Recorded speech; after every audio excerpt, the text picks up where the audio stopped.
Tes. Oh iya. Boleh.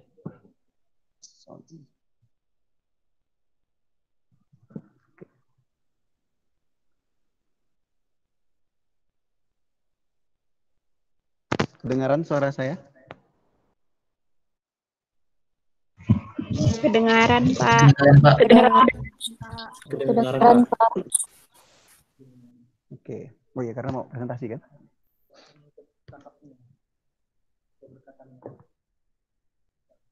Oke, untuk anggota kelompok sudah lengkap ya? Semuanya ya. Ketua kelompok bisa dicek lagi.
Oh, masih ada yang kurang satu. Lanjut ya kejarnya. Ada yang kurang lengkap. Kurang satu. Beberapa kelompok rata-rata kurang satu. Nanti temannya lah berhak jawab. Ya, bismillahirrahmanirrahim. Kita mulai ya.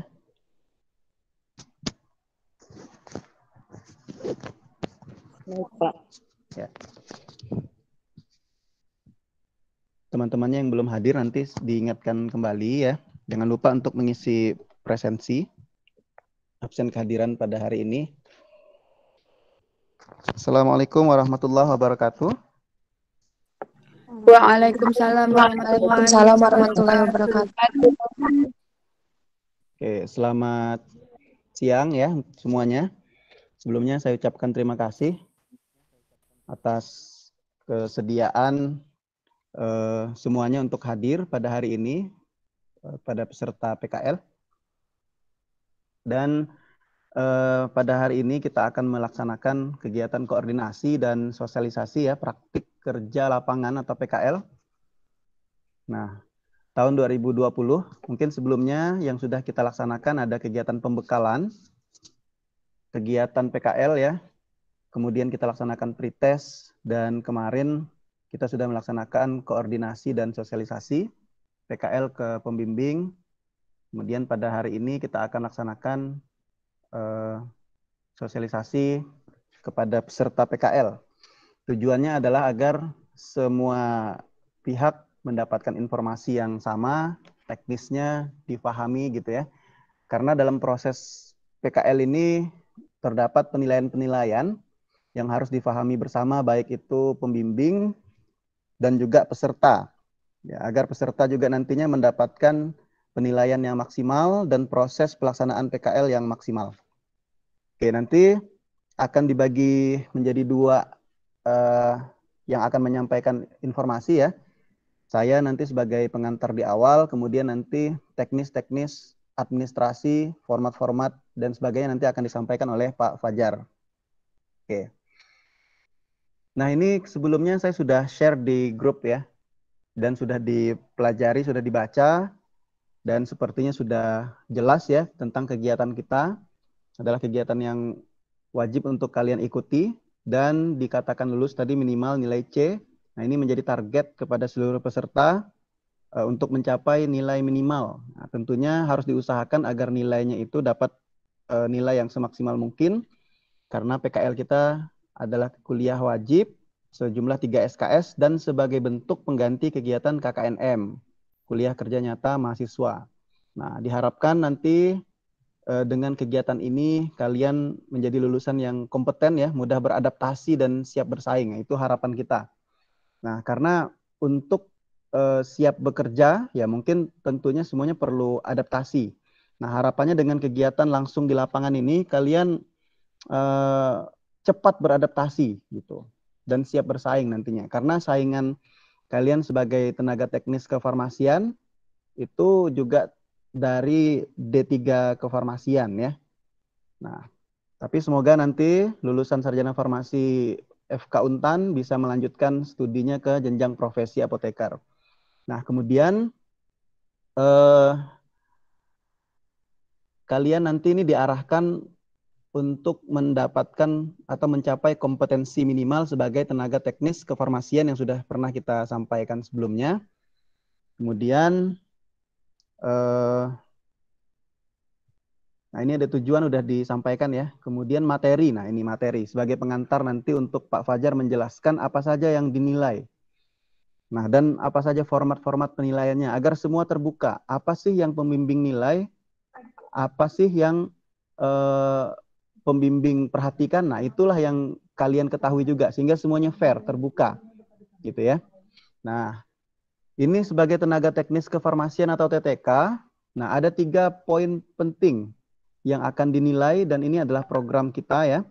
Yang pertama kompetensi profesional, kemudian yang kedua personal, yang ketiga kompetensi sosial. Nah, untuk kompetensi profesional nanti secara detail akan dijelaskan oleh Pak Fajar dalam form-formnya. Nah, ini harapannya akan dinilai kemampuan, kecakapan kerja yang harus dimiliki oleh mahasiswa sebagai calon tenaga teknis kefarmasian, sebagai seorang profesional. Nah, ada 2 kompetensi profesional yang harus difahami, yaitu yang kemarin sudah kita sampaikan di pembekalan. Nah, standar pelayanan kefarmasian di apotek. Nah, khususnya karena kita PKL di apotek, maka kita laksanakan sesuai dengan standar yang berlaku ya, nomor 73 2016. Paling tidak standar tersebut terbagi menjadi 2 pekerjaan kefarmasiannya ya.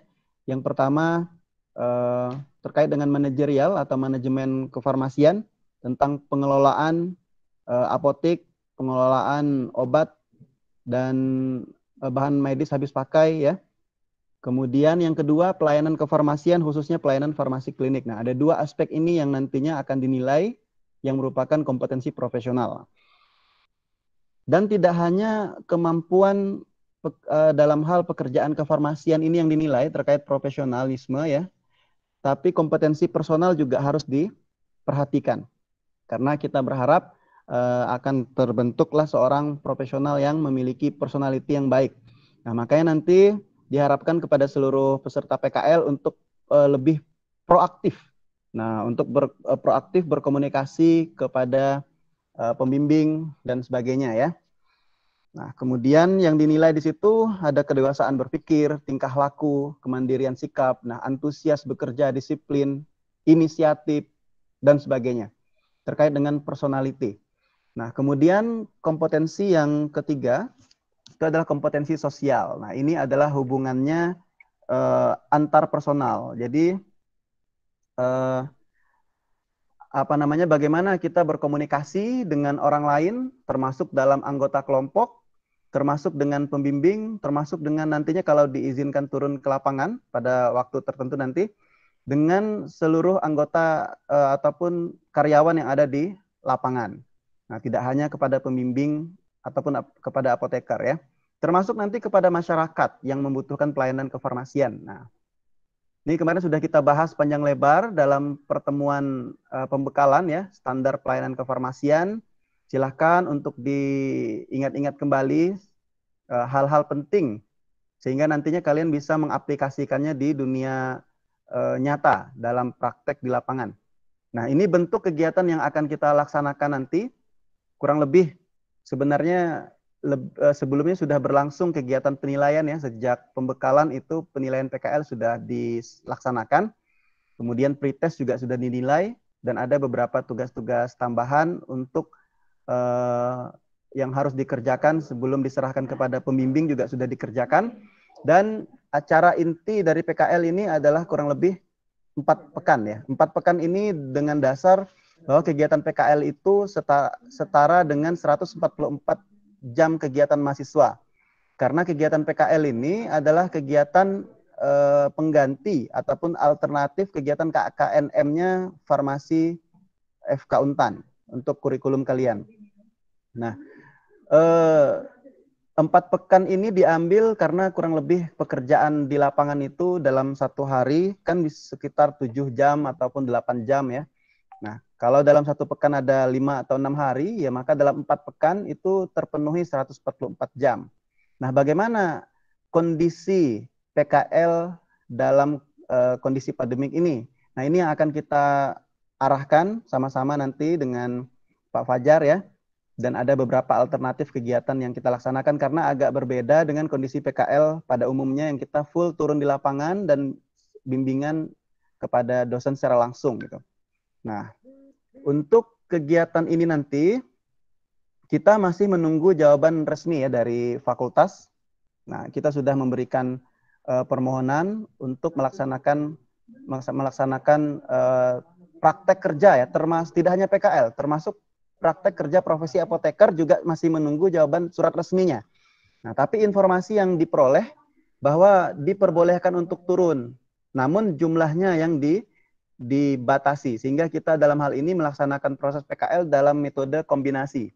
Jadi kita kombinasikan ada turun ke lapangan, untuk teori-teorinya yang biasa didapatkan di lapangan itu dialihkan ke metode daring. Nah, karena kan juga biasanya pembimbing memberikan teori-teori tertentu ya teknis di lapangan. Nah, gitu. Jadi kurang lebih 1 atau beberapa kali dalam seminggu dan setiap pertemuannya berapa jam ini masih menunggu jawaban resminya. Nah, gitu ya. Kemudian ini adalah surat permohonan yang kami sampaikan. Nah, inilah yang kita tunggu jawabannya seperti apa. Jadi kita berharap kegiatan PKL ini memang bisa turun ke lapangan ya. Karena untuk mencapai kompetensi yang kita harapkan tadi, agar kalian nanti bisa praktek kefarmasian profesional, legal, dan etik. Nah, informasi sementara dibolehkan, hanya saja frekuensinya dan durasinya berapa lama itu yang masih kita tunggu. Nah, untuk penilaian nanti akan dinilai dan dibimbing oleh 2 orang pembimbing setiap kelompok yang sebelumnya sudah kita bagikan. Dan mungkin sudah kalian hubungi dan sudah berkenalan ya. Nah, ada pembimbing internal dan pembimbing eksternal. Masing-masing punya hak untuk menilai dan memberikan arahan. Nah, kemudian pembimbing internal ini nantinya dapat melakukan bimbingan online. Ini sudah kita sampaikan kemarin ke pembimbing. Jadi mereka nanti akan membimbing secara online atau daring. Nah, sekitar 4 kali pertemuan dan juga sudah disampaikan ke pembimbing semuanya diberikan 1 sampai 2 kali tes atau kuis. Nah, ini semua teknisnya tergantung pembimbing masing-masing. Tapi kurang lebihnya seperti ini, karena kami menargetkan setidaknya ada 5 sampai 6 kali pertemuan bimbingan. Nah, karena ada 2 pembimbing, berarti kurang lebih ada 12 kali sampai 14 kali pertemuan. Nah, di luar turun langsung di lapangan. Kemudian pembimbing eksternal juga, karena sembari menunggu surat tadi untuk turun PKL, maka pembimbing eksternal juga akan memberikan teori-teori ya, akan memberikan arahan-arahan yang harusnya teorinya didapatkan di apotek, tapi mereka sampaikan teori-teori itu secara daring. Nah, ketika nanti diizinkan untuk turun, nah, harapan kita mungkin di bulan Agustus bisa turun ke lapangan. Nah, maka itu nanti kalian langsung praktik gitu ya. Jadi teorinya disampaikan semuanya secara daring gitu. Jadi ada 2 pembimbing ya. Nah, ini bagaimana teknis kegiatan PKL dalam suasana atau situasi pandemi COVID-19 ini? Ya, jadi ini tadi sudah disampaikan bahwa kita untuk mencapai 144 jam kegiatan, maka kita laksanakan dengan metode kombinasi. Nah, gitu ya. Kemudian mungkin nanti ketika diizinkan juga yang turun langsung ke lapangan tidak menumpuk. Misalnya dalam satu kelompok itu kan diperkirakan karena ada 101 orang, 24 sarana apotek, jadi sekitar 4-5 orang per kelompok. Nah, masing-masing nanti kalau turun ke lapangan bisa jadi akan dibuatkan shift. Nah, misalnya dalam satu shift ada 1-2 orang atau bahkan maksimal 3 orang gitu ya, akan diatur sesuai dengan kondisi di lapangannya. Kemudian artinya tidak menumpuk gitu. Dan durasi kegiatan yang biasanya 6 sampai 8 jam per pertemuan ini bisa dipersingkat. Nah, ini tergantung nanti arahan lebih lanjut. Gitu ya. Masih menunggu balasan resmi gitu. Nah, mudah-mudahan segera bisa turun, tapi yang pasti sekarang dimaksimalkan diisi secara daring atau secara online. Semua materi-materi yang harusnya disampaikan, yang didapatkan, disampaikan dulu di awal ini. Nah, oleh 2 pembimbing, baik itu internal maupun pembimbing dari eksternal ya. Nah, untuk memenuhi 144 jam kegiatan mahasiswa, maka dilakukan tadi secara daring itu proses bimbingan seperti poin 6 yang tampak di layar kalian. Itu anggaplah misalnya 5 atau 6 kali pertemuan masing-masing 1 atau 2 SKS ya, dari baik itu pembimbing mentor ya, atau dari dosen ataupun tutor dari praktisi. Nah, sekian jam akan dicapai. Kemudian pembekalan kemarin poin nomor 1, 2 orang praktisi sudah kita laksanakan, terus sekian jam kegiatan. Pretest juga sudah kita laksanakan, sudah sekian jam ya. Nanti post-test akan kita lakukan kembali, nah sudah sekian jam. Kemudian biasanya selain post-test, untuk evaluasi akhir, ada juga kegiatan komprehensifnya metode OSCE. Nah, ada beberapa stase, setiap stase 10 menit. Nah, ini untuk mengukur skill-nya atau kemampuannya. Nah, kemampuan kalian. Tapi ini membutuhkan biasanya berkumpulnya orang-orang ya. Tapi nanti untuk kegiatan OSCE kita masih melihat situasi, bagaimana teknisnya. Nah, apakah nanti bisa dilaksanakan ataupun nanti diberikan metode yang lain. Nah, kemudian kalau tadi post-test ya untuk mengukur kemampuan pengetahuan saja ya, tapi untuk skill-nya harus dilaksanakan secara OSCE. Tapi teknisnya kita masih melihat kondisi nantinya. Tapi ini di akhir ya. Yang pasti kegiatan komprehensif ini masih bisa dilaksanakan 1 semester ke depan. Karena kan nilai PKL ini untuk nilai di semester 7 kalian ya. Karena sekarang masih semester 6 akhir, semester 7 belum masuk. Jadi masih ada waktu yang panjang untuk melihat situasi ini. Jadi itu dipersiapkan. Kemudian kegiatan utama PKL ini tadi di lapangan yang poin 5. Nah, nanti menyesuaikan waktunya ini sesuai dengan arahan lebih lanjut resminya. Nah, yang ada di layar ini adalah perkiraan saja. Anggaplah dalam sepekan diizinkan 2 kali, misalnya seperti itu. Dan dari 2 kali pertemuan dibagi dalam 2 shift, dikali jumlah pekannya, kurang lebih seperti itu ya. Kemudian ada hal yang lain yang bisa diberikan dalam proses PKL ini, yaitu penugasan terstruktur atau project based learning ya. Ini nanti tergantung kebijakan dari masing-masing pembimbing. Masing-masing berhak untuk memberikan penugasan dalam rangka mencapai kompetensi yang diharapkan.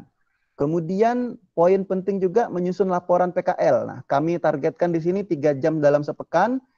Nah, untuk menyusun laporan dan dalam 4 pekan kurang lebih sekian jam. Maka dari rincian-rincian ini bisa didapatkanlah 144 jam terpenuhi kegiatan PKL kita gitu. Jadi banyak kegiatan yang harus dilaksanakan.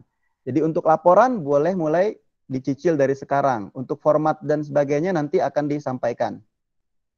Nah, kemudian ini kegiatan-kegiatan kita, ada pembekalan, pretest, bimbingan online ya, pelaksanaan PKL, pelaporan sampai evaluasi. Pembekalan sudah kita lewati. Kemudian pretest juga sudah disampaikan hasilnya.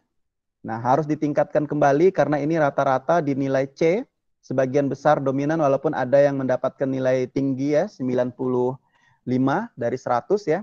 Dan rata-rata yang memperoleh nilai dari 101 peserta itu 66 nilainya.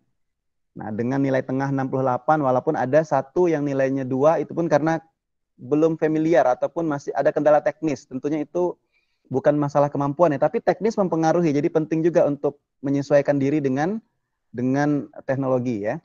Nah, ini bimbingan online, inilah yang harus dilakukan sembari menunggu instruksi langsung terkait turun ke lapangan. Nah, apa saja nanti bentuk bimbingan online-nya? Nah, untuk format penilaian nanti akan dijelaskan lebih lanjut oleh Pak Fajar ya, tapi kegiatan yang bisa dilakukan, nah, sebagaimana ini juga kami sampaikan kepada pembimbing adalah menyampaikan materi secara teoritis ya, terkait dengan peraturan perundang-undangan yang terkait ya, terkait dengan manajerial, drug management cycle-nya dipelajari. Mungkin kalau belum pernah mendengar ya nanti didalami kembali. Apa saja yang harus dipelajari di manajerial. Selanjutnya ya tentunya farmasi klinik, pelayanan langsung kepada masyarakat ya terkait dengan klinis ya. Nah, diingat-ingat kembali standar pelayanan kefarmasian di apotek dan nanti bisa dilihat akan kami share standar kompetensi PKL yang harus dicapai. Nah, ini penting karena kalian harus memiliki target. Apa sih yang harus saya atau kami dapatkan setelah PKL? Nah, itu bisa dilihat di kompetensi apa yang harus kita peroleh. Nah, itu nanti bisa dilihat di panduan PKL yang nantinya akan di-share. Nah, selain penyampaian materi dalam bimbingan online, nanti bisa juga diberikan penugasan terstruktur tadi untuk memenuhi kompetensi. Karena tidak semuanya harus dijelaskan. Karena kita menekankan student center learning, tidak hanya menerima seluruh materi dari narasumber, tidak ya. Nah, kemudian bisa diwawancara nanti ketika diperlukan. Bisa diskusi dan tanya jawab. Nah, kemudian presentasi hasil PKL, apa sih yang didapatkan, dan laporan. Nah, ini beberapa agenda-agenda yang bisa diikuti nantinya. Dan tolong diingatkan nanti kepada pembimbing juga, jadi mahasiswa peserta PKL harus mengingatkan juga ya, karena di pembimbing sudah kita informasikan, setiap bimbingan, tadi dalam jumlah bimbingan 4-6 kali itu, minimal yang kita harapkan, itu setiap bimbingan mengisi berita acara. Nah, teknisnya nanti bisa dikoordinasikan apakah setiap bimbingan mengisi berita acara atau nantinya diisi di akhir, yang penting tanggal bimbingannya diingat-ingat misalnya. Nah, itu nanti dikoordinasikan. Yang pasti 6 kali bimbingan berarti 6 berita acara. 5 kali bimbingan 5 berita acara gitu ya. Itu sebagai kontrol untuk panitia bahwa bimbingan itu berjalan, baik itu secara online maupun langsung. Nah, gitu ya. Kalau langsung nanti ada logbook, ada juga logbook yang harus diisi. Nanti akan dijelaskan apa saja yang diisi dalam logbook. Nah, untuk pelaksanaan kegiatan PKL, nanti misalnya turun ke lapangan ya. Jadi kita orientasinya dunia kerja nyata secara langsung ya. Bagaimana nanti beradaptasi, mengaplikasikan ilmu yang sudah dipelajari. Nah, ini penting ketika turun lapangan ada protokol kesehatan yang wajib harus diikuti dan ditaati oleh mahasiswa. Nah, nanti akan dijelaskan lebih lanjut oleh Pak Fajar, apa saja yang harus diikuti, apa saja yang harus dipenuhi. Nah, salah satunya nanti ada surat izin. Nah, dari fakultas mungkin akan memberikan format surat izin tertentu ya. Tapi dari panitia, ketika dari fakultas tidak ada format, panitia juga sudah menyiapkan format surat yang dimaksud. Nah, tapi untuk turun lapangan, sekali lagi menunggu surat balasan resmi dari institusi ya. Karena kita hanya pelaksana, semuanya kita bergerak menunggu arahan. Selanjutnya kegiatannya adalah pelaporan. Maka untuk pelaporan ini bentuknya tertulis dalam laporan PKL. Formatnya kurang lebih nanti ada seperti biasalah karya tulisan ilmiah ya, dari cover sampai lampiran. Masing-masing akan dijelaskan nanti ada pendahuluan, ada isi, ada kesimpulan, apa saja yang harus dituliskan di situ. Ya tentunya nanti ada di pedoman dan ini dibimbing oleh pembimbing, baik pembimbing lapangan maupun pembimbing dari dosen ya. Kemudian yang selanjutnya adalah evaluasi. Nah, ini penting. Evaluasi kita akan lakukan 2 yang dievaluasi, baik itu pembimbing dan juga institusi tempat PKL, dan juga tentunya evaluasi peserta, karena yang akan dinilai itu peserta. Nah, agar fair ya, tentunya pembimbing juga dievaluasi. Institusi tempat PKL, pelayanannya bagaimana juga akan dievaluasi.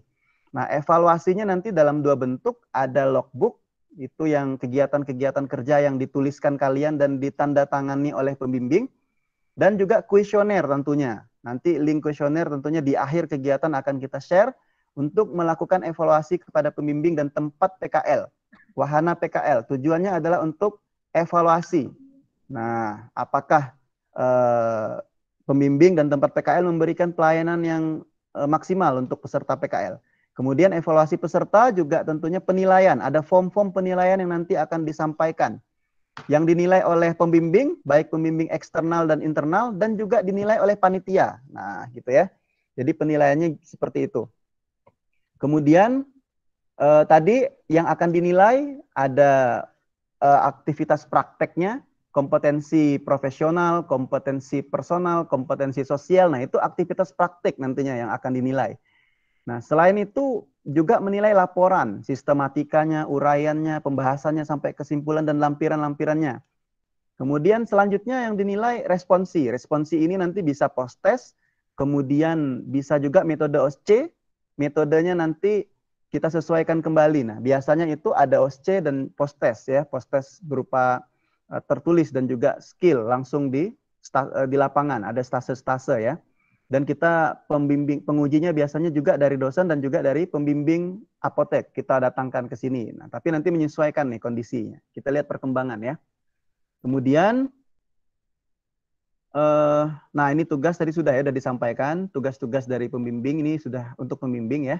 Kemudian kompensasi yang didapatkan juga sudah kita sampaikan. Jadi semua pembimbing tentunya punya hak, punya kewajiban, dan mereka juga punya kompensasi yang harus didapatkan. Nah, inilah yang kita alokasikan dari pendaftaran yang dilakukan oleh peserta PKL.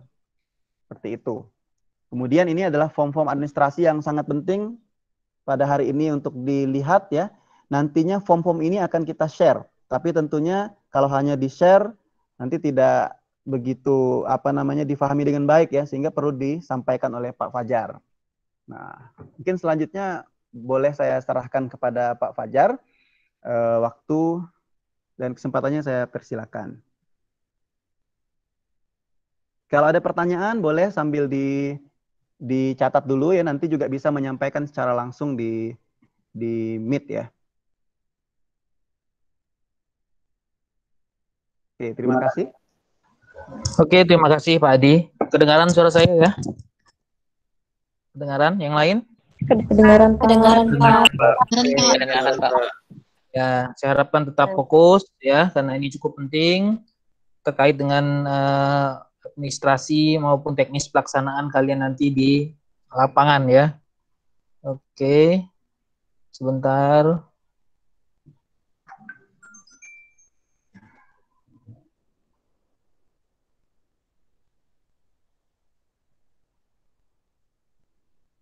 Oke, kelihatan file dari saya ya? Kelihatan ya? Kelihatan, Pak. Kelihatan, Pak. Oke, saya lanjutkan dari Pak Adi tadi ya.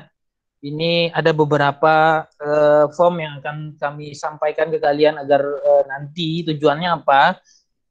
Tujuannya agar nanti antara kalian dan pembimbing lapangan bisa saling cross-check ya. Cross-check terkait dengan misalnya, oh kami kompetensi ini belum dapat nih, oh mungkin apoteker di lapangannya lupa, nah kalian mengingatkan bahwa kami punya kompetensi ini Bu, gitu. Kami harus dapat ini, bagaimana, apa yang mungkin perlu kami ketahui tentang ini. Jadi ini sudah kami sampaikan ke lapangan, kalian juga mesti tahu, akan saya sampaikan semua satu persatu ya. Nah, oke. Nah, ini adalah kompetensi ya, kompetensi utama yang harus kalian kuasai atau dapatkan di apotik ya. Ini kompetensinya saya batasi tidak terlalu sampai ke arah profesi apoteker karena nanti ada jenjangnya ya. Tapi ini kita sesuaikan dengan jenjang tenaga teknis kefarmasian ya. Walaupun ada beberapa yang sebenarnya itu adalah tugas dari apoteker, tetapi di lapangan pada kenyataannya TTK itu dilibatkan dan bahkan bertanggung jawab terhadap beberapa poin ini. Ya, nanti kita lihat satu-satu.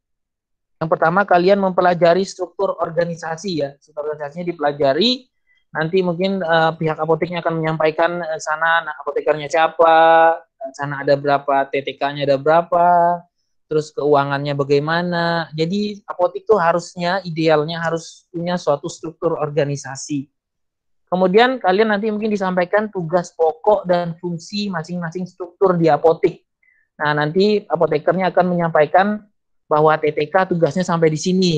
Kalau yang bagian ini adalah apotekernya, tidak boleh overlapping dan sebagainya. Nanti akan ada pembagian atau penyampaian tugas dan fungsi dari pembimbing di lapangan seperti itu. Jadi itu yang perlu diketahui, sehingga harapan kita tidak ada overlapping tugas dan fungsi antara TTK dan tenaga yang lain seperti itu.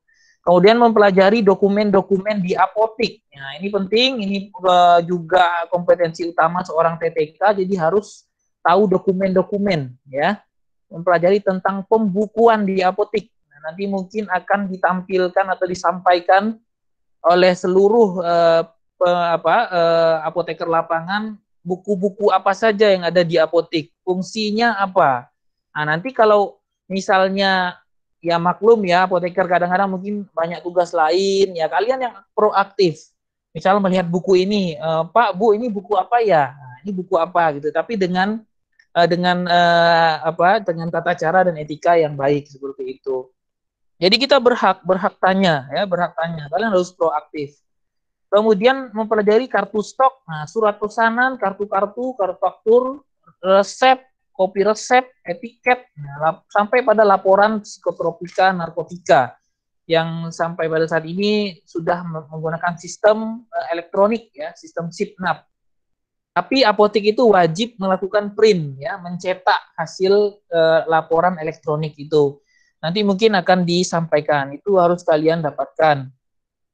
Kemudian mempelajari penataan dan penyimpanan obat. Nah, kalian nanti harus dilihat obat itu disimpannya bagaimana, berdasarkan apa, sesuai tidak dengan teori. Nah, itu yang kalian analisa, ya. Katanya penataannya pakai ada metode metode penyakit, ada metode alfabetis, ada metode sediaan. Nah, itu bagaimana di lapangan? Silakan. Kemudian penyimpanan obat. Nah, dilihat, diamati apakah penyimpanan obat ini sudah sesuai dengan suhu yang dipersyaratkan atau tidak. Nah, silakan. Itu, ya. Kemudian mempelajari jenis-jenis obat, obat bebas, obat keras, OWA, dan semua jenis obat. Bahkan ada jenis obat-obat lain. Saya tambahkan sini misalnya obat OOT, obat-obat tertentu. Kemudian obat yang mengandung prekursor. Nah, gitu ya. Tuh, juga nanti disampaikan. Jadi kalau misalnya pembimbingnya lupa, ya kalian yang mengingatkan, Pak, obat OOT itu apa ya? Permenkes peraturannya apa? Kemudian obat yang mengandung prekursor itu apa? Bagaimana penanganannya? Nah, itu semua ada. Silahkan didiskusikan nanti dengan pembimbing di lapangan ataupun dosen pembimbing. Ya. Nah, itu harus diketahui. Kita harus proaktif juga. Nanti mungkin kalian di sana, jangan di sana misalnya disuruh ada diam-diam aja gitu ya, jangan. Ada waktu luang, nggak boleh melihat-lihat raknya ya, dibuka brosur obat itu, dilihat indikasinya, efek sampingnya, itu bagus buat menambah informasi ya, seperti itu. Kemudian mempelajari rencana pengadaan. Nah, yang poin 4 ini sebenarnya adalah tugas dari apoteker ya, tugas dari apoteker, tetapi tidak sedikit apotek yang menyerahkan tugas ini ke PTK. Nah, inilah yang di lapangan kondisinya seperti ini. Maka sedikit kulitnya kalian harus tahu gitu. Kami juga ada sampaikan ke pembimbing lapangan untuk mengajarkan bagaimana alur drug management cycle ini yang sudah disampaikan waktu kalian pembekalan dengan praktisi. Kan ada drug management cycle ya. Inilah dia drug management cycle yang poin keempat ini. Bagaimana apoteker itu merencanakannya, menyeleksinya, memesannya bagaimana, menerimanya bagaimana, memusnahkan obat itu bagaimana. Kalian harus dapatkan informasi ini yang memang harus disampaikan oleh pihak apoteker di apotik. Ataupun juga bisa disampaikan oleh dosen pembimbing internal. Ya, silakan.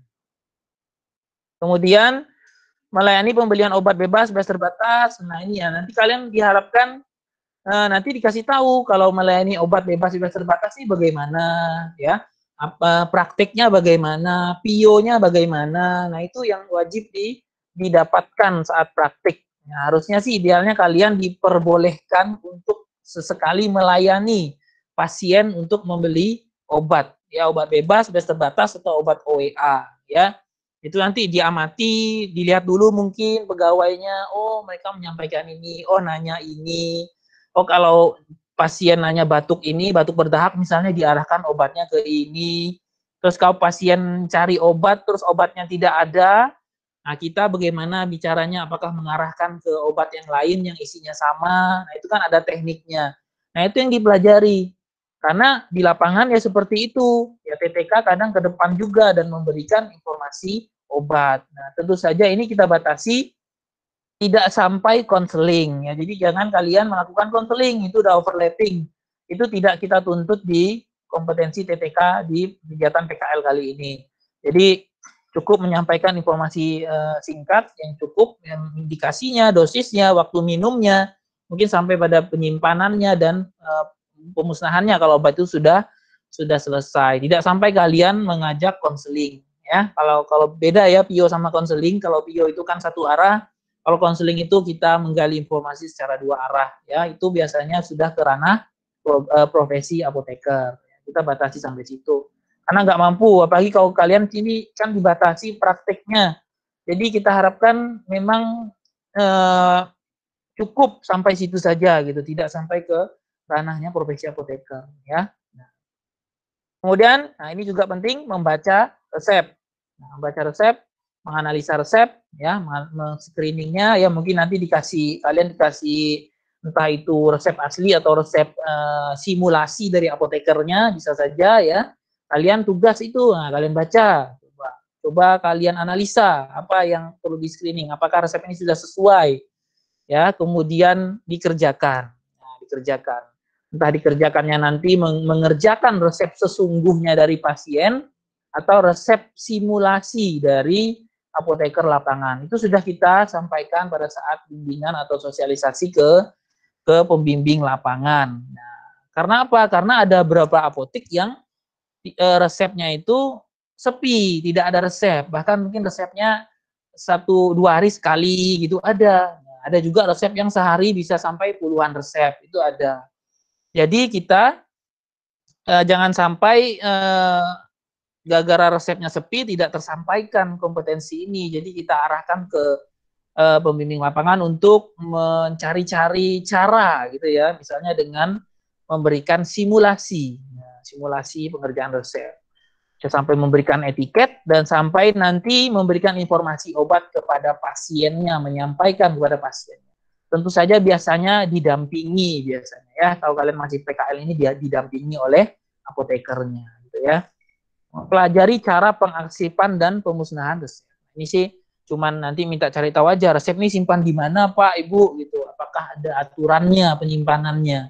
Apakah dipisah tiap bulan? Apakah dipisah antar resep yang mengandung narkotika itu bagaimana menyimpannya? Berapa lama menyimpannya, memusnahkannya bagaimana. Itu ada aturannya semua di Permenkes 73 2016 sudah diatur. Ya, bahwa resep, memusnahkan resep itu menggunakan berita acara khusus dan dalam waktu tertentu baru boleh dimusnahkan. Ya, nah, itu. Inilah subkompetensi yang sudah kami sampaikan ke apoteker di lapangan yang harapannya bisa dimaksimalkan atau disampaikan ke kalian semua, walaupun dengan kami paham dengan kondisi yang waktu yang terbatas seperti ini, ya, gitu. Kemudian kita lanjut, ini berita acara bimbingan, ya. Jadi, nah ini berita acara bimbingan. Jadi setiap kalian melakukan proses pembimbingan di apotek, maka wajib mengisi berita acara ini, ya. Boleh kalian yang isi atau pembimbing yang isi. Tanya saja, Bu, ini kami yang isi atau Pak kami yang isi atau Bapak yang mengisi. Nanti Bapak tinggal tanda tangan, boleh juga. Nah, itu lebih enak mungkin kan. Nah, jadi kalian isi hari ini tanggal berapa, telah melakukan bimbingan PKL terhadap kelompok berapa. Nah, kalian tulis nama kalian di sini. Nah, nama ya. Nah, NIM-nya berapa, nama apoteknya pasti sama ya kan, tanda tangan. Kalian tanda tangan di sini. Nah, teknis bimbingannya apa? Nanti ini yang melingkari atau menandai pembimbingnya. Oh, hari ini kita diskusi ya, maka diskusi. Atau misalnya pembimbingnya mau menuliskan teknis yang lain, ya silahkan ditulis di catatan khusus itu. Ya, nah tuh nanti ditandai oleh pembimbing PKL. Nah, form ini itu diisi oleh pembimbing saat membimbing dengan eksternal maupun dengan internal. Jadi kalian yang menyiapkan form ini. Walaupun form ini sudah kami share di grup pembimbing, tapi nanti saya akan kasih file-file ini secara soft file ke kalian. Ini sama dengan mahasiswa PKPA profesi juga seperti ini. Jadi kalian yang memperbanyak, yang ngeprint, silakan di print. Dan satu form ini untuk satu kelompok dan 1 kali bimbingan. Ya ingat ya, satu form ini 1 kelompok dan 1 kali bimbingan. Baik dengan pembimbing internal maupun dengan pembimbing eksternal. Itu silakan nanti di ketuanya silakan mengkoordinasikan. ya. Masing-masing ketua silakan dikoordinasi, yang menyiapkan form ini siapa, yang silakan dibagi-bagi pandai-pandai lah, ya. Intinya kalian sudah siap dengan form ini, nanti ketika pembimbing nanya, mana berita acaranya yang buat saya tanda tangani, nah itu, ya kalian siapkan. Ini Bu sudah ada. Jadi seperti itu. Ingat ya, ini berita acara setiap bimbingan, baik bimbingan online maupun bimbingan offline. Baik bimbingan secara daring melalui media sosial maupun bimbingan langsung di lapangan di apotek. Ya, silakan. Ya, itu. Kemudian yang ketiga, lembar penilaian oleh apa? Ini mungkin sekilas saja karena harusnya ini kan menilai apoteker ya. Nah ini lembar penilaian ini juga nanti akan saya share ke kalian dan nanti kalian masing-masing orang ngeprint ya, ngeprint 2 lembar ini ya. Ini nanti diserahkan ke pembimbing lapangan. Ingat, ini adalah form penilaian pembimbing lapangan, pembimbing eksternal atau pembimbing di apotek. Ya, ini bukan diisi oleh dosen pembimbing atau pembimbing internal. Lain formnya. Tolong kalian ingat-ingat. Kalau temannya ada yang salah, ingatkan. Nah, nanti ini diisi. Nah, ini sudah sesuai dengan kompetensi yang tadi saya sampaikan. Nah, misalnya si A, seberapa paham dia mengetahui tentang alur pembukuan, tentang pencatatan. Nah, nanti apotekernya akan menilai, oh anak ini setelah saya tes, udah saya jelaskan masih juga tidak paham-paham. Ya, mungkin nilainya mungkin cukup tuntas saja 60, 65 gitu. Oh anak ini bagus, dia paham, bisa menceritakan saat dites. Nah, mungkin bisa 90 atau 100, yaitu adalah hak dari pembimbing. Ya, itu. Itu ya nanti serahkan saja form ini ke pembimbing setelah kalian print. Itu wajib masing-masing tanggung jawab individu. Ya, nanti yang ngisinya pembimbingnya udah tahu. Nah, nanti tanda tangan apoteker pengelola apoteknya. Ya, seperti itu. Kemudian ini laporan juga sama. Ini sama kayak berita acara. Ya, satu kelompok hanya butuh 1 dan hanya 1 kali. Karena ya ini adalah lembar penilaian laporan akhir yang hanya diisi oleh apoteker di lapangan atau pembimbing eksternal. Hanya mereka yang ngisi. Internal tidak, jangan dikasih. Ya, ini hanya diisi oleh pembimbing eksternal. Tolong diingatkan kawannya, jangan sampai nanti dikasih ke internal. Internalnya bingung karena pas pengarahan tidak ada diinstruksikan untuk mengisi ini. Seperti itu. Ya, juga sama. Nanti ketua kelompoknya tolong dicetak, nanti dikasih dengan pembimbing di lapangan. Nah, ini ada saya kasih catatan, lembar penilaian ini diisi oleh pembimbing eksternal. Ya, seperti itu. Kemudian ini lembar absen, ini juga masing-masing orang harus punya. Nah, ini masing-masing orang punya, ini adalah yang kita sebut biasa logbook, ya. Buku agenda kegiatan harian lapangan kalian, sekaligus lembar absennya. Ya. Nah, ini kan absennya. Nah, nanti pada saat turun ke lapangan, ya, ini boleh apa saja. Boleh misalnya ini kan saya kasih cuma 2 lembar, tapi bisa kalian perbanyak sendiri, silakan kalau tidak cukup gitu kan. Nah, misalnya hari tanggal sekian kita ada datang ke apotek, jamnya masuk kapan, jam keluar kapan, jumlah jamnya berapa, uraian kegiatannya apa, tuliskan uraian kegiatannya. Nanti catatan dan paraf pembimbing, ya. Tidak hanya kegiatan yang di lapangan, boleh juga kegiatan di luar lapangan. Misalnya kalian diinstruksikan untuk mengerjakan tugas oleh pembimbing lapangan. Kerjakan tugas ini, misalnya disuruh men-screening resep. Kerjakan di luar apotek. Artinya bukan di saat kalian turun ke apotek gitu ya. Maka di sini boleh diisi nomor sekian, hari tanggal sekian, kapan kalian mengerjakannya, kapan mulainya, kapan selesainya, jumlah jamnya berapa. Nah, uraian kegiatannya apa? Mengerjakan tugas dari pembimbing mengenai tentang screening resep. Nanti minta paraf pembimbingnya. Pembimbingnya akan melakukan paraf kalau kalian sudah ada bukti kalau kalian mengerjakan itu. Dan begitu seterusnya, ya, begitu seterusnya hingga kita harapkan Nah, kita harapkan agenda ini akan terisi yang tadi untuk memenuhi kecukupan praktik sebanyak 144 jam. Gitu ya. Nanti total jamnya harus 144. Nah, di lapangan kan tidak 144, ya itu tadi saya bilang bisa saja kalian isi dengan kegiatan lain. Misalnya Pak, boleh nggak isi selama 5 jam misalnya ada mengerjakan laporan, boleh. Nah, tapi kan yang masuk akal. Jangan mengerjakan laporan 50 jam, nah, itu kan sesuatu yang tidak masuk akal. Ya. Mengerjakan sesuatu yang lazim, jamnya. Nanti akan kami pantau. Kami kan koreksi nih logbook kalian nih. Nanti panitia koreksi bagaimana anak ini mengisi logbook dan nanti akan kita dapatkan evaluasi gitu. Apakah logbooknya sudah sesuai atau malah banyak yang tidak sesuai. Nah, silakan disesuaikan. Jadi kan Pak Adi sudah ada menyampaikan screen seperti alokasi 144 jam itu seperti apa kan. Nah, silakan diikuti. Ya, termasuklah yang kemarin itu, tolong diisi saja. Yang mengikuti pembekalan. Tanggal berapa itu?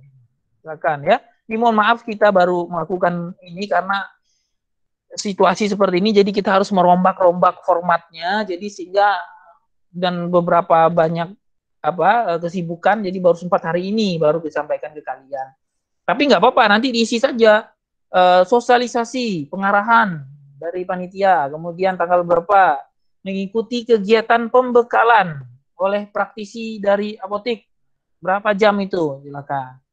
Nah gitu ya, nanti diparaf oleh pembimbing. Kemudian mengikuti bimbingan online. Online oleh dosen pembimbing internal. Kalau bimbingan online oleh dosen pembimbing internal, silakan diisi dari jam berapa sampai jam berapa ya. Yang paraf juga pembimbing internalnya seperti itu. Nah, silakan ya. Jadi harapan kita logbook kalian ini bisa itu tadi terdistribusi hingga memenuhi 144 jam praktik. Ya, setara dengan 144 jam praktik. Nah, kalau kondisi tidak pandemi, ini mereka full di lapangan, karena memang di lapangan harus 144 jam. Tapi kan kondisi tidak memungkinkan, sehingga kalian harus isi dengan apapun kegiatan yang kalian lakukan terkait PKL ini. Ya, entah mengerjakan tugas, mendiskusikan laporan, membuat laporan, bimbingan online, tes, mungkin pre-test dengan panitia, pretest dengan pembimbing, macam-macam kegiatan itu. Tolong didokumentasikan. Nah, kalian kan punya teamwork ya. Saling mengingatkan, oh logbook kita di sini, oh logbook kita ini. Harus diingatkan teman-temannya. Jangan ada satu teman yang kesulitan, saya ngisi apa gitu ya. Tolong dibantu ya. Kalian kan udah dewasa semua, jadi bisa melatih kalian menginisiatif. Kalian harus berinisiatif. Ini kita isi apa ya? Tapi ingat, isi yang real dan sewajarnya seperti itu. Ya. Itu. Kemudian kita lanjutkan ya. Sorry.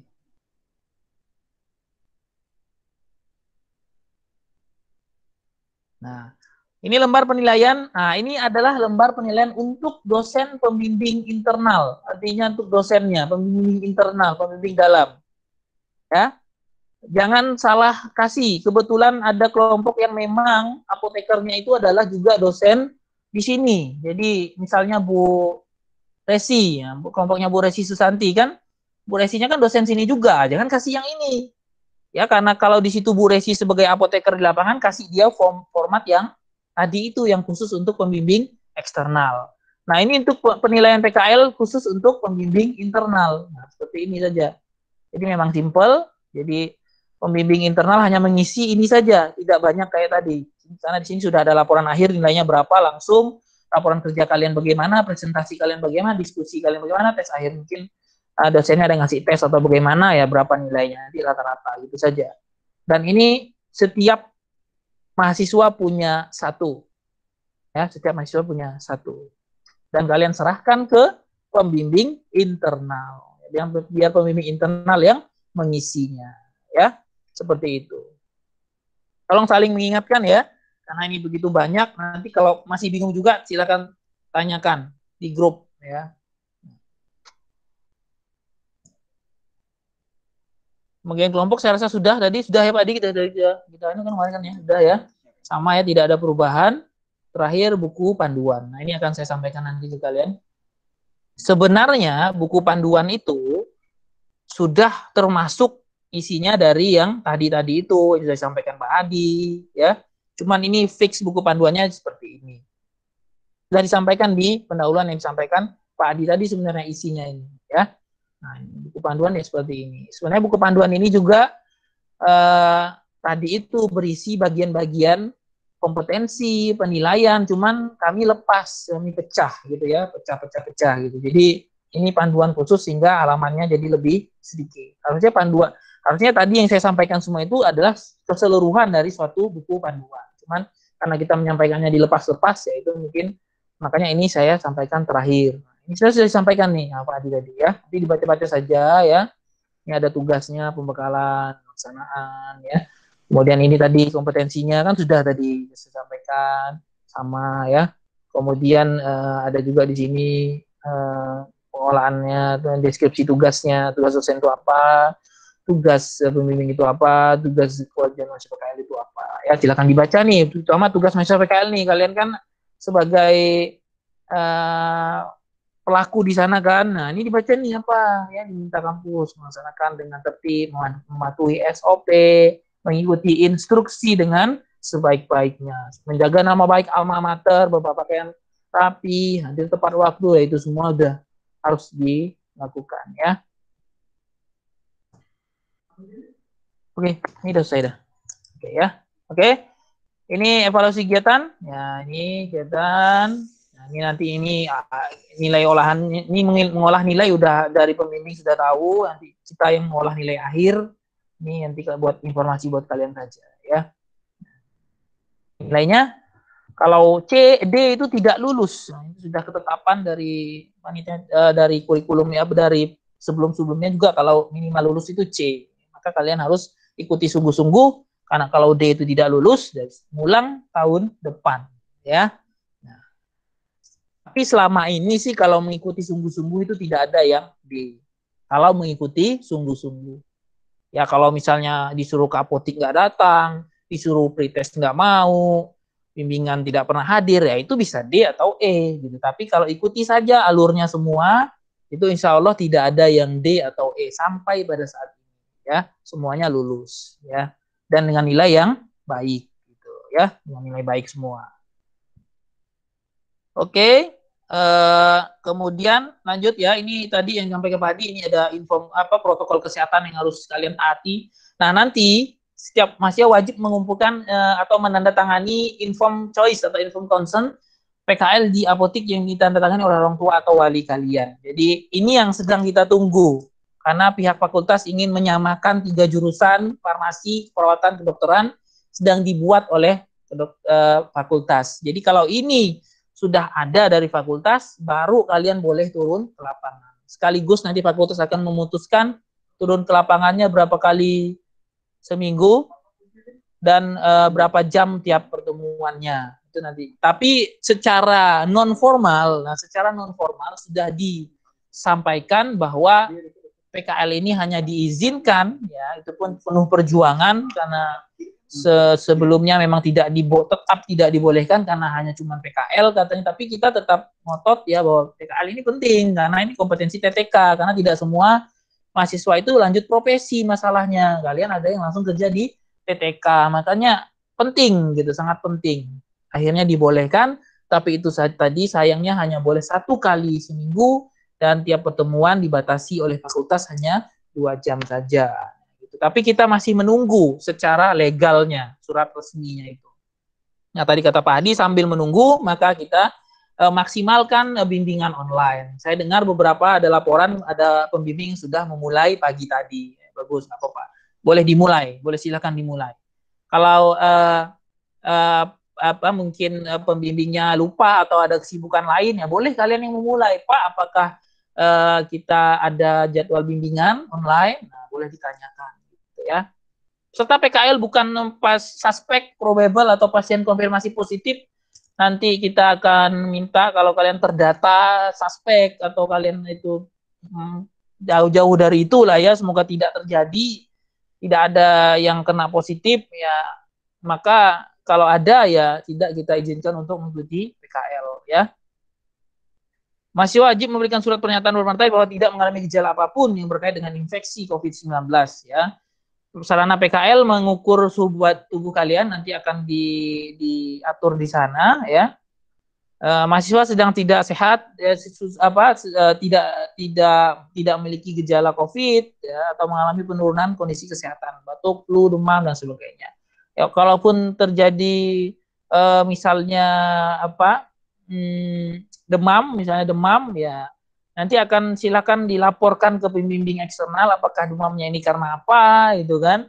Nah, kalau tidak ada riwayat perjalanan, tidak ada kontak erat dengan pasien-pasien, ya gitu mungkin nanti akan diserahkan ke pembimbing eksternal. Pembimbing eksternal membolehkan, nah itu ikuti saja instruksi selanjutnya. Ini kalian lapor dulu, Pak, Bu, saya ini lagi demam, saya lagi batuk, flu, apakah boleh saya tetap mengikuti? Gitu. Nanti ikuti saja instruksi dari sana, ya seperti itu. Nah, ini masih wajib memperhatikan keselamatan, perlindungan diri, ini tetap standar ya. Kalian wajib pola hidup bersih, sehat, etika batuk bersihnya bagaimana, ya udah tahu semua lah ya, karena sering di televisi bagaimana. Sering cuci tangan, ya jaga jarak, dan selalu menggunakan masker. Nah, itu kan pesan dari tim juru bicara penanganan COVID ya, selalu itu, dan pasti kalian harus ingat selalu ya. Itu, kemudian kalau perlu membawa hand sanitizer, kemudian menghindari pemakaian alat pribadi secara bersama-sama, hindari kerumunan, jaga jarak fisik, ya.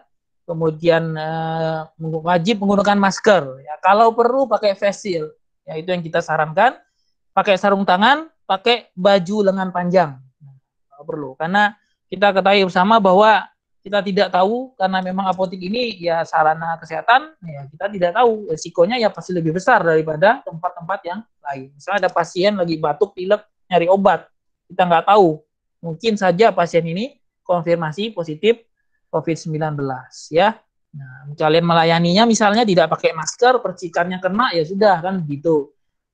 Yang pasti apotek ini kan tempat beresiko, tempat sarana kesehatan ya. Gunakan protokol kesehatan dengan baik ya, menjaga imunitas dan sebagainya, itu silakan dibaca ya. Ini sudah ini contoh surat. Nah, ini contoh surat yang kami ajukan ke fakultas, tapi kita tetap saja mengacu pada format yang ditetapkan oleh fakultas, nanti tunggu info resminya lah ya, seperti itu. Oke, itu. Tapi ada yang perlu saya sampaikan lagi sebelum kalian nanti kami serahkan ke pembimbing internal maupun pembimbing eksternal. Ya, saya ingatkan sekali lagi, ini setiap tahun pasti terjadi karena apotek itu standarnya berbeda-beda. Kami tidak bisa menyamakan standar apotek yang kalian pakai karena apotek itu jumlahnya terbatas, dan syukur-syukur karena banyak apotek yang pada tahun ini menolak karena kondisi pandemi COVID-19. Sehingga kami kemarin mencari-cari pengganti ya, apotek mana lagi yang bersedia gitu, akhirnya dapat juga 24 apotek ya. Kemudian jangan berkecil hati ya, pesan saya. Ada tahun lalu itu ada apotek kami ini tidak ada resepnya, beda dengan apotek dia, resep terus, jadi banyak ngeraciknya. Setiap apotek itu ada plus minusnya, tidak mungkin sama seperti saya waktu PKPA di apoteker. Ada teman yang plusnya di sini, ada yang minusnya di sini. Saya apotek B, plusnya di sini, yang minusnya di sini. Semua saling melengkapi. Ya, mungkin saja apotek B memang banyak resepnya, dia ahli meracik jadinya di situ.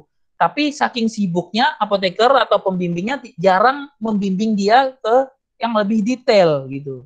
Beda dengan apotek yang sepi misalnya, apotekernya lebih banyak waktu untuk bercerita, sharing ilmu pengetahuan, sharing teori, sharing ya macam-macam gitu. Jadi di sini ada plus minusnya. Silahkan nanti kalian ikuti saja arahannya dan bekerjalah semaksimal mungkin, berprakteklah semaksimal mungkin. Jangan jadikan beban, wah saya kena apotek yang sepi nih, wah saya kena apotek yang jauh nih. ini kami bagi secara acak, tidak ada unsur kesengajaan dalam membagi kelompok. Ya, harap dimaklumi, harap diterima dengan lapang dada, dan nanti dijalani dengan semaksimal mungkin seperti itu. Ya, nah. Itu tidak bisa kami. Yang pasti kami hanya bisa menyamakan standar kompetensi yang disampaikan terkait fasilitas apotiknya, ramai sepi tidak apotiknya itu obatnya lengkap atau tidak, itu di luar kekuasaan kami. Nah, itu ya. Beda dengan profesi apoteker. Kalau profesi apoteker hanya dipilih beberapa apotik saja karena sudah mulai distandarisasi apotik yang dipakai ini apotiknya seperti apa. Karena hanya dipakai sekitar 3-4 apotik saja. Dan waktunya panjang, mahasiswa itu berganti-gantian pakai apotik itu. Jadi kalau PKL ya nggak bisa, kalian 101 mahasiswa, dan hanya dikasih waktu 1 bulan. Jadi ya mau nggak mau harus klek, kita butuh banyak apotik. Dan kita tidak bisa menyamakan standar dari kriteria apotik yang ideal itu seperti apa. Ya, jadi sama kalian juga saling sharing, silahkan bebas. Si kelompok B ini banyak dapat resep, nah, minta ilmunya ke mereka, bagi dong resepnya, tolong dong di copy, tolong dong di foto, misalnya kalau boleh difoto, kalian di sana diskusi apa, nah itulah kerja tim, ya. Kalian kan tim satu kelas itu, angkatannya adalah tim yang bisa saling bekerja sama, saling berbagi, ya seperti itu. Yang pasti apotek itu sudah kita kontrol melalui kuesioner dan agenda logbook. Nah, jadi kita sampaikan ke pembimbing, semoga saja apotek dengan adanya kalian ini, misalnya apotik yang awalnya tadi tidak terstandar, dengan adanya diawasi seperti ini, dia jadi berubah. Oh, kita ada anak PKL nih, maka harus gini. Nah, seperti itu ya. Nah, pesan saya, ikuti instruksi pembimbing di sana, patuhi SOP di apotik itu seperti apa.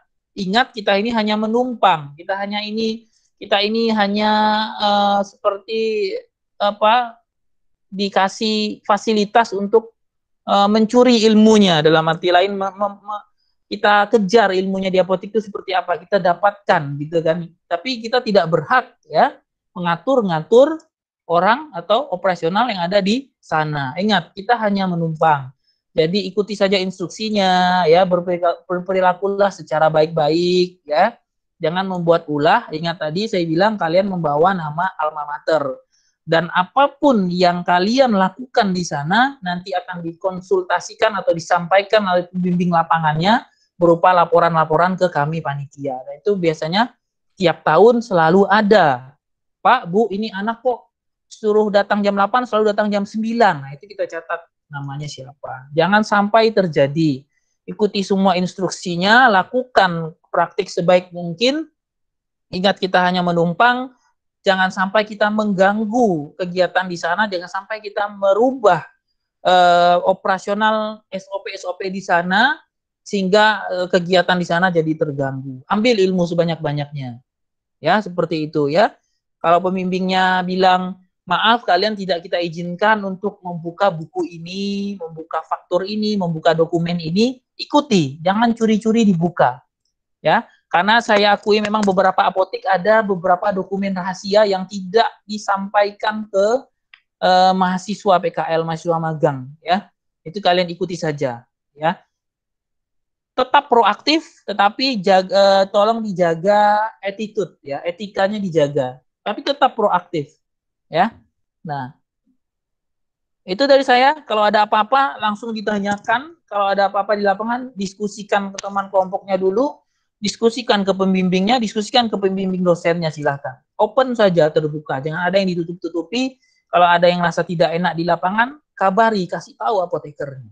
Ya, kasih tahu. Misalnya di lapangan ada yang suka tidak kejadian ya, ada yang tidak suka dengan kehadiran kami. Ya, itu kalau misal masih bisa dijalani ya jalani saja, tapi kalau misalnya ada gangguan itu mengganggu kalian ya diskusikan saja ke apotekernya, diskusi open saja, diskusi saja, jangan ditutupi sehingga nanti kalian akan tidak mendapatkan ilmu yang maksimal. Khawatirnya ada yang tidak suka atau bagaimana ya, maklum di apotik itu tempat kerja orang, banyak orang di sana, karakternya berbeda-beda, itu yang harus kalian pahami, maklumi semuanya. kalian kita hanya numpang sebentar untuk menimba ilmu di sana, ya. Seperti itu.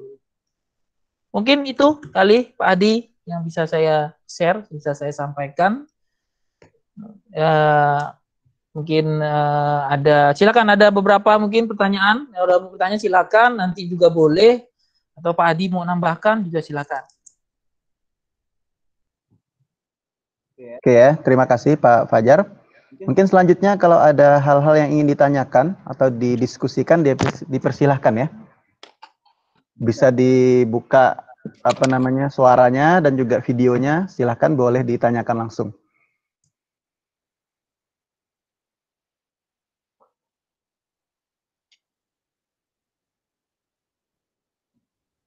Saya akan share ya di grup WA semuanya yang tadi saya sampaikan ya. Saya share sekarang.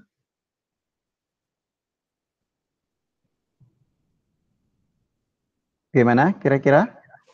Ada pertanyaan atau yang ingin didiskusikan? Pak, izin bertanya. Silakan. Kartika, Pak. Iya, Kartika. Yang format-format yang tadi Pak Fajar jelaskan itu, apakah boleh kami isi kayak nama apotek, nama mahasiswanya tuh pakai ketik gitu Pak, atau itu semua harus berupa tulis tangan? Boleh diketik, boleh. Lebih baik diketik. Nanti tapi yang tidak itu hak pembimbingnya buat bikin saya itu ya. Nah, jadi boleh, namanya boleh, apoteknya boleh, asal tanda tangan dengan pakai ketik. Siap Pak. Ya, terima kasih Pak. Ya. Oke, boleh. Ya. Kemudian untuk teknis pengisian form-form tadi, itu silahkan aja nanti dikoordinasikan ke pembimbing masing-masing. Apakah mereka sukanya yang ketemu langsung, misalnya kalian print ataupun bagaimana ya, ketemu di mana, tanda tangan dan sebagainya, ataupun ada yang sukanya elektronik, misalnya kalian kirimkan file PDF, kemudian mereka mengisi dari luar, dari HP-nya masing-masing, nah itu nanti silakan koordinasi langsung ya. Bisa dikoordinasikan. Yang pasti kita tadi masalah ngetik tidak memberatkan itu, silakan. Tapi masalah pengisiannya silakan. Mungkin ada protektor yang itu kan isinya via aplikasi itu kan, tangannya kan. Atau ada juga orang tertentu yang nggak mau dia tanda tangannya, itu bisa saja ya. Karena ada orang yang nggak mau tanda tangan via aplikasi itu, ya beberapa orang sih karena takut disalahgunakan dan sebagainya. Silakan dikoordinasikan. Ya, ini saya kirim sekarang file-filenya semua ya, dokumennya. Silakan, ada yang ingin bertanya, boleh.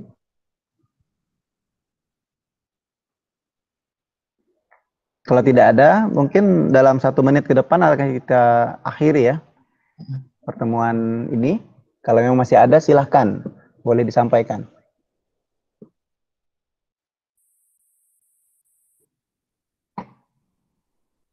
Pak, izin bertanya. Ya, silakan. Saya Angel, Pak. Di sini saya ingin bertanya, Pak. Berarti dalam minggu-minggu ini, sebelum adanya surat resmi dari Inform Concern dari fakultas, berarti kita tidak diperkenankan untuk terjun ke lapangan, ya Pak ya? Iya. Jadi berdasarkan instruksi untuk turun ke lapangan, memang kita menunggu langsung ya dari institusi kita gitu, surat resmi. Karena kami pun dari panitia tidak berani untuk mengizinkan turun ke lapangan kalau memang belum ada instruksi jelas kepada kami gitu. Jadi sementara ini agendanya kombinasi, jadi bisa dimaksimalkan dengan online atau daring dulu ya. Tuh. Baik Pak, kemudian Pak, kalau misalnya ada pembimbing eksternal yang ingin kita untuk langsung terjun, berarti kita minta diskusi dengan pembimbingnya supaya kita kasih tahu.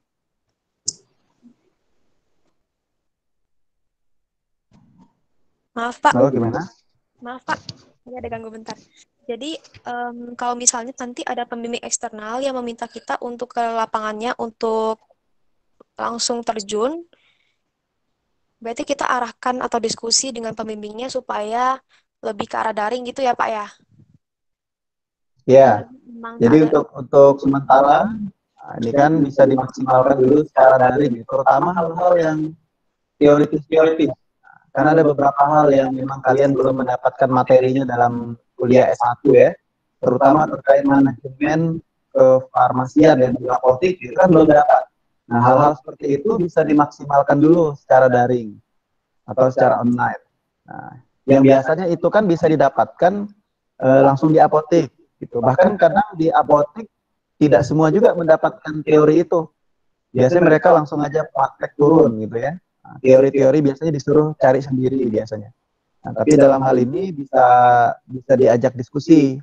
Nah, misalnya kalian kan sudah tahu target kompetensi apa yang harus didapatkan ya. Nah, jadi itu bisa diarahkan. Misalnya, Pak, boleh nggak kami diinformasikan atau diajarkan terkait dengan drug management cycle?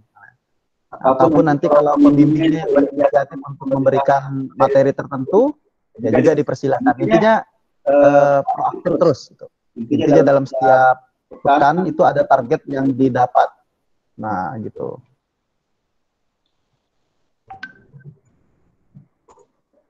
Baik Pak, terima kasih Pak. Ya, sama. Pak, mau nanya Pak, Ya, silakan. kan udah ada disuruh ada surat keterangan bebas narkoba dengan materai, bebas COVID dengan materai. Kemudian dari apotek kami itu ada nyuruh rapid test Pak. Apakah perlu Pak yang di Pontianak ini untuk ikut rapid test? Ada apotek yang minta ya? Iya Pak. Ya, apotek yang minta rapid test. Apotek mana tuh? Apa? Ditahu aja. Apotek sehat Pak. Di Jeruju. Sehat. Sehati. Sehati. Lupa Ya itulah, memang kita dari instruksi dari fakultas sebenarnya udah ngomong-ngomong ya, tapi belum tahu informasi resminya ini dan urusannya yang tadi kita tunggu sama-sama. Memang kata Bu waktu dekat 1 kemarin ada ngomong bahwa mahasiswa PKL ini memang harus dirapid semuanya, rapid test semuanya untuk meyakinkan, selain untuk meyakinkan pihak institusi, juga meyakinkan pihak apotek yang menerima gitu. Jadi memang diarahkan untuk rapid. Nah, ini malah apoteknya minta ya. Bagaimana itu? Iya. Ini dari informasi dari apotekernya ya? Iya Pak, dari apoteker. Oke, nanti gini, saya coba koordinasi dengan apotekernya dulu ya. Jadi saya coba koordinasikan, kita coba koordinasikan. Putusan nanti segeralah kita bagaimana ini. Gimana ya Pak Adi? Ini belum pernah dilaporkan sih. Apoteker juga belum tahu apakah ini permintaan apotekernya atau permintaan dari pemilik apotek itu sendiri. Tapi yang pasti ya, kalau dari pimpinan fakultas, memang itu adalah persyaratan pertama yang diinginkan sewaktu kami mengajukan PKL turun lapangan. Jadi dari pimpinan fakultas sampai ke rektorat itu kan mereka sudah membicarakan ya. Jadi yang mereka minta itu adalah pertama surat izin dari orang tua. Nah, yang intinya bahwa walaupun kampus nanti membolehkan untuk turun lapangan, tapi kalau orang tua tidak setuju bahwa anaknya turun ke lapangan untuk praktek koas ataupun apapun lah itu ya, itu juga hak orang tua dalam kondisi sekarang gitu. Tapi konsekuensinya mungkin harus mengulang di waktu yang akan datang misalnya, ataupun bagaimana. Nah, itulah surat izin yang disebut tadi dengan informed consent atau informed choice, yang salah satu persyaratan yang diminta. Sebenarnya itu ya diminta juga oleh fakultas. Kemudian ada juga pernyataan ya bahwa peserta PKL itu bebas dari gejala-gejala COVID dan sebagainya. Nah, itulah untuk menyatakan bebas itu kan tadi ada surat ya, surat. Nah, namun sebenarnya yang diminta oleh institusi kita juga itu adalah rapid test, terutama yang dari luar Pontianak yang baru datang misalnya, ataupun yang di Pontianak sendiri. Itu sebenarnya dari kampus pun sebenarnya minta, tapi surat resminya untuk itu emang belum. Nah, jadi mereka itu mengizinkan kita turun ke lapangan, tapi memenuhi persyaratan-persyaratan tadi. Nah, jadi surat itu intinya bahwa kalau di surat rapid test itu untuk meyakinkan kepada pihak wahana PKL ya. Jadi wahana PKL juga mesti diyakinkan bahwa mahasiswa yang kita kirim ini juga bebas ataupun sehat ya. Nah, dengan bukti rapid test tadi. Kemudian untuk orang tua, nah, juga ada surat tadi itu, di mana salah satu isinya dalam surat itu kan adalah orang tua mengizinkan sepenuhnya ya, kemudian tidak menuntut apapun kepada panitia, tidak menuntut kepada institusi, tidak menuntut kepada tempat PKL, bahwa ketika nanti ke depan ada terjadi sesuatu hal ya yang semoga tidak terjadi ya, nah, maka tidak ada tuntut menuntut dari peserta maupun orang tua kepada panitia, kepada institusi, untan, kepada tempat PKL. Nah, jadi sesungguhnya tempat PKL juga khawatir. Misalnya nanti saat PKL adalah yang terjangkit gitu ya, dinyatakan positif atau bagaimana. Yang positifnya itu kan kita tidak tahu apakah di lingkungan apotek atau sepulang dari kegiatan PKL kita kemana-mana jalan gitu ya, sehingga kita mungkin terjangkit di luar, bla bla bla. Nah, jadi semuanya sebenarnya khawatir. Tempat PKL pun itu yang ditanyakan mereka. Bagaimana nanti mereka ternyata dinyatakan positif dalam rentang masa PKL, apakah aman untuk kami sebagai tempat PKL? Jadi mereka itu juga minta agar ada pernyataan dari peserta dan orang tua bahwa benar-benar diizinkan dengan sungguh-sungguh dan tanpa paksaan gitu ya. Dan ketika terjadi sesuatu hal ke depan, nah tidak saling menuntut gitu. Jadi semua pihak memohonkan itu sebenarnya sekarang ini, termasuk fakultas. Nah, misalnya kalau diminta rapid test dan itu persyaratan mereka, ya berarti memang itu yang harus kita penuhi. Karena memang dari fakultas sendiri sejak awal itu juga yang diminta oleh fakultas gitu. Ketika kita panitia minta untuk turun ke lapangan. Namun untuk biaya segala macam, nah itu menjadi tanggungan masing-masing peserta. Tapi kalau tidak salah, kami juga ada mendapatkan informasi ya, beberapa tempat tertentu itu ada yang menyelenggarakan rapid test gratis, itu ada program. Nah, mungkin nanti yang kita cari ya.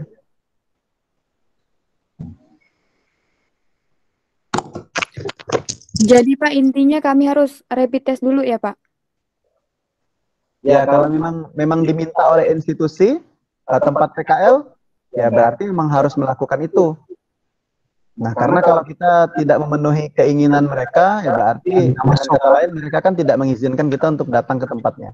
Jadi masing-masing institusi ataupun wahana PKL ini mereka punya wewenang tersendiri. Karena ingat, kita adalah tamu untuk belajar di tempat mereka dan mereka punya aturan. Nah, kalau mereka juga memerintahkan rapid test, berarti itu adalah permintaan dari mereka ya. Di luar kampus juga sebenarnya meminta itu. Nah, walaupun surat resminya kami belum dapatkan. Baik Pak. Ya Pak, mau nanya lagi. Kami dari apotekernya udah ada nyuruh buat pamflet sama ex-banner. Kemudian ex-banner sama pamfletnya dikumpulkan ke apotik Pak. Jadi untuk pengumpulan tersebut termasuk kita turun ke lapangan atau kan kalau turun lapangan tidak diperbolehkan belum kayak Pak. Jadi termasuk turun lapangan atau cuman sekedar pergi ngumpulkan gitu ya Pak? Apakah diperbolehkan Pak? Ya, gimana Pak Fajar? Jadi sebenarnya kalau hal itu ya teknis itu sebenarnya udah koordinasi antara peserta dengan pembimbing ya kalau teknis ya. Nah, kalau masalah teknis apakah kumpul di mana? Intinya kan sekarang di era adaptasi new normal kan semuanya sudah boleh keluar rumah ya. Tapi dengan catatan memenuhi protokol kesehatan tadi. Nah, termasuklah tadi mengumpulkan ke apotek. Nah, tentunya harus memenuhi itu. Dan itu masalah teknis sebenarnya. Tinggal koordinasi aja. Kalau mereka mengizinkan untuk diantar langsung ke sana, ya, masing-masing ya memenuhi protokol kesehatan yang secara umum diterapkan ya. Nah, baik itu di Indonesia atau di Kalbar atau di anak pada khususnya. Baik, terima kasih Pak. Iya. Gimana kira-kira? Sudah jelas semuanya ya?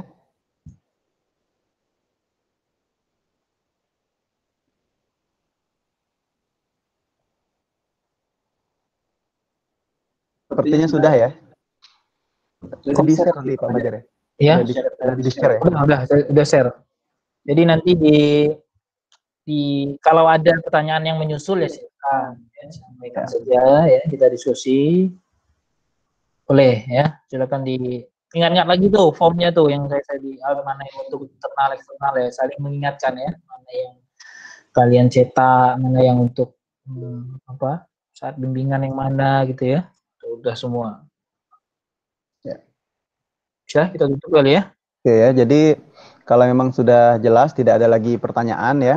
Jadi terakhir kami dari panitia mengucapkan terima kasih ya atas kehadirannya pada hari ini, dan kami sebagai panitia yang ditunjuk oleh Prodi untuk menjadi panitia PKL ini hanya menjalankan amanah yang diberikan kepada kami ya.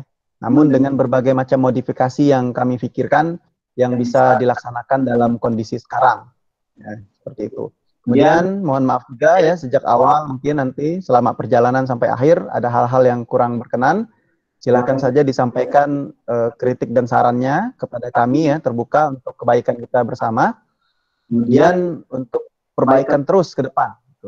Kemudian kami mengucapkan selamat melaksanakan PKL, silakan dilaksanakan dengan sungguh-sungguh, dan camkan ini bukan sekedar proses untuk perkuliahan saja ya, memenuhi 3 SKS, tapi ini penting untuk meningkatkan profesionalisme kalian sebagai tenaga teknis kefarmasian, termasuk juga sebagai calon apoteker ya, kalau nanti melanjutkan, mendapatkan bekal ilmu sejak PKL ini. Nah, kemudian diingat-ingat kembali, kalian punya target, punya misi yang harus dicapai selama PKL ini, yaitu kompetensi minimal yang harus dicapai tadi ya, itu harus diingat, ditarget. Jangan hanya sekedar pasif menunggu orang pembimbing untuk membimbing ya, tapi kita proaktif gitu, proaktif mendapatkan informasi yang kita perlukan, minta tolong diajarkan dan sebagainya, silahkan gitu ya. Nah, bisa jadi nanti pembimbing ada yang menunggu inisiatif dari masing-masing.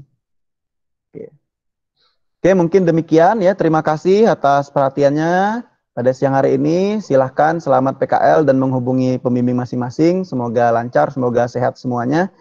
Terakhir, akhir kata, wabillahi taufiq wal hidayah. Wassalamualaikum warahmatullahi wabarakatuh. Selamat siang untuk kita semuanya.